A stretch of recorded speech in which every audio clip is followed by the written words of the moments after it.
3 words. 3 simple words that become a cornerstone of a restaurant's marketing strategy. 3 words that can be broken into an acronym. ABR. Attract, build, retain.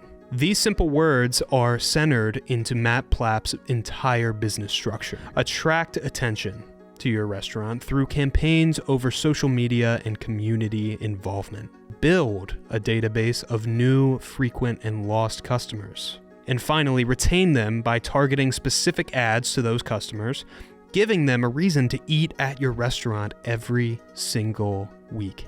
Attract, build, retain. ABR.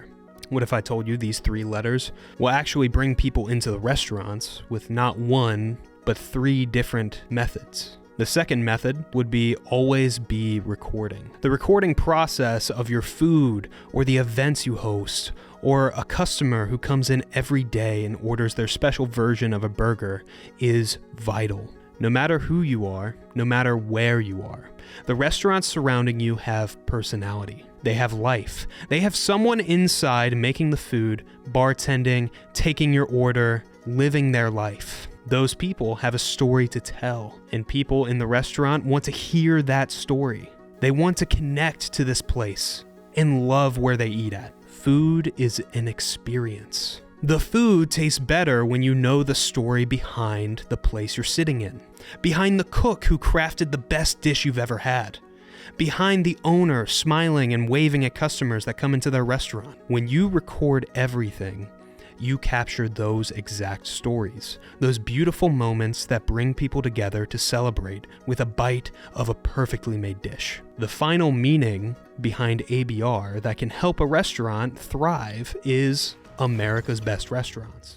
Hey, what's up? It's Luis with America's Best Restaurants, and we travel the country coast to coast to find the places where you need to eat at on a weekly basis. Getting to witness a team of dedicated storytellers come into your restaurant to show you what it means to tell your story can be just that thing to push you into motion and become inspired and take that action to take your camera out and hit that red button, because you don't know what magic can come from it until you start.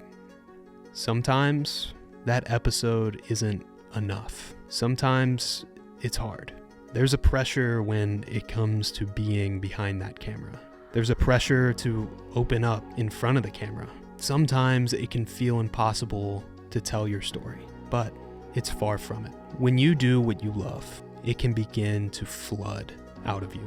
And sometimes all it takes is a little nudge. Recently, Matt Plapp and the ABR team went out and did just this. They gave that nudge. They told a restaurant that they were worth it, and they showed them exactly what to do. Take a look at this.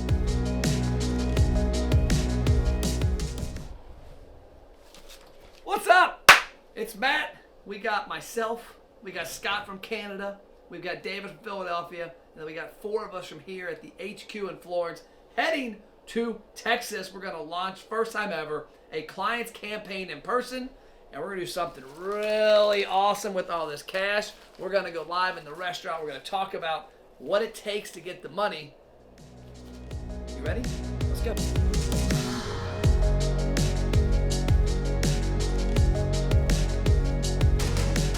Holding him up. He was like an 8 dude.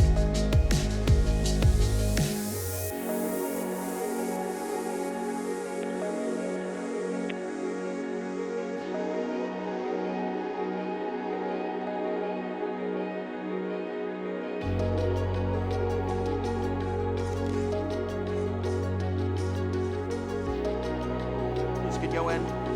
I'm not even looking. There you go. I'm not making this up. Look at that. Brand new customer. Why'd you come today? What got you here? $50. Yeah. See? Nice to meet you. Thank you. 50s or 10s on? Yeah, 50 bucks. Let's go. Okay. Hey guys. My name is Matt Plapp. I'm the CEO of America's Best Restaurants. We focus on helping independent restaurants find more frequent customers. Started in 2008, and 2015 we decided to shift the company's focus to not just local businesses, but local restaurants. And then we went nationwide around 2017. ABR stands for a few things. Mainly, it's attract, build, retain, but it is also America's best restaurants. And if you're one of the video team, it's always be recording. I saw restaurants had a bigger need for data to use consistently. You know, we had car dealers, we had auto repair shops, and there wasn't a huge need to have my name or phone number to get me to buy something all the time. Whereas restaurants could use it on a weekly basis.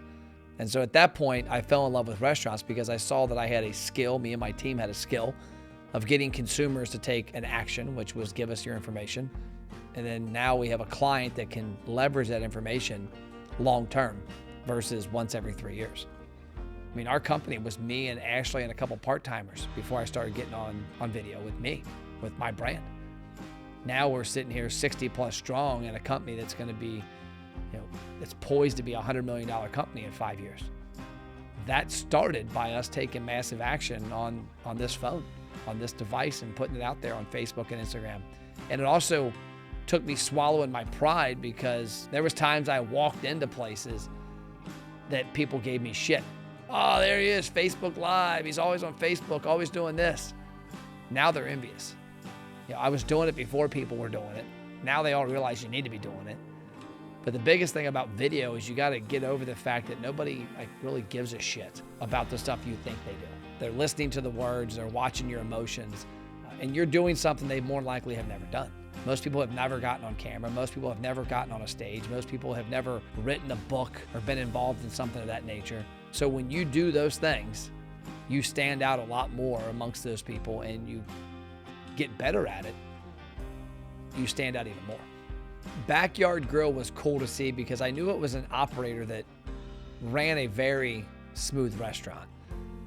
But it also showed me here's a guy that's very seasoned, but there's some cool gaps.